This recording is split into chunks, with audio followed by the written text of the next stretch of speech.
Mr. Speaker, we have today also welcomed 2 new members of Parliament, a member for Akwitia and Tamale Central.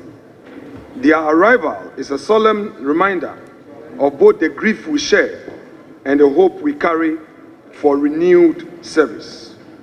Mr. Speaker, the state of our nation's governance presents a mix of trials and opportunities, from economic hardship on the home front to unsettling development on the international stage.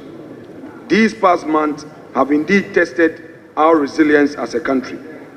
Mr. Speaker, Ghanaians remain concerned about the economy. While recent indicators show modest macroeconomic gains, these are yet to bring real relief to the ordinary citizen. The truth is, stabilization means little if the youth remain unemployed and families still struggle with the cost of living. The mass dismissals across key state institutions represent a direct assault on the integrity of public service. Competent officers who were employed have been sacked from office under directives from the Chief of Staff. These dismissals were carried out without due process, without cause, and in clear violation of constitutional and statutory provisions. These are politically motivated acts that undermine professionalism, weaken state institutions, and erode public confidence in governance. The recent labor unrest whilst we were on break shows a clear public discontent. Over 200 junior doctors have worked for 10 months without pay, and more than 800 remain unposted. Newly trained teachers and nurses have also gone months without salaries. These are the stories of hardship people face. A government that fails to pay its frontline workers cannot claim to care for its people. Mr. Speaker, it must be emphasized that the MPP government, whilst in office, initiated the 1D1F. This was conceived as a vehicle to drive industrial growth and create sustainable jobs through private sector participation. However, government actions in recent months show a clear lack of commitment to that vision. Instead of providing real support to existing private sector jobs and easing the cost of doing business, bureaucracies are being created, frustrating investors and entrepreneurs. This stifles innovation, discourages productivity, and risks choking the public sector with inefficiencies that private sector was meant to relieve. But, Mr. Speaker, no economy can grow when private sector initiative is replaced with political control.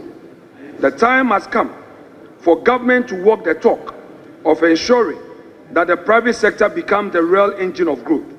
Enough of the rhetorics. The 24-hour economy must not be an empty talk.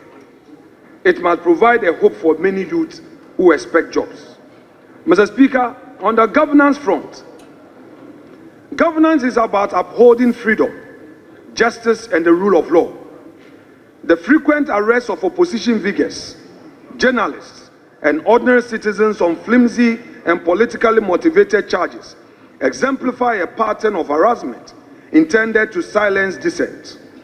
They paint a troubling picture of a shrinking civic space in our democracy. Even more disturbing, young Ghanaians expressing frustration on social media have been targeted, questioned, and in some cases detained. The question we ask as a minority is this the reset we were promised or an era of regression into intolerance? Mr. Speaker, the case of David Afo-Kodjopra, a young man known on social media as Kwame Nkrumah #2, highlights the disturbing double standards in how justice is applied. After a live stream on social media, he was swiftly arrested, prosecuted, and sentenced to 7 months in prison. Much as the law must be applied, we must ask, is the state equally swift when government-affiliated individuals commit similar or worse infractions? Not long before this incident, during the Akwitia by-election, the NDC National Vice Chairman, Sofo Azoka, openly declared that there will be by-election in my constituency. That was a threat, plain and simple. Unlike in the case of Kwame Nkrumah II, the police have not taken action. Mr. Speaker, why is there no urgency on this matter? Why the speed in one case and silence in another? Justice must be seen to be done. Justice cannot be harsh on critics and lenient on those who are closer to power. The broader context deepens our concern. Mr. Speaker, on the 8th of September, the Bono Regional Chairman of the New Patriotic Party, Mr. Kwame Bafo Abronye, popularly known as Abronye DC, was arrested and detained on charges that appear politically motivated. The court ruling in this case raises deeper constitutional questions.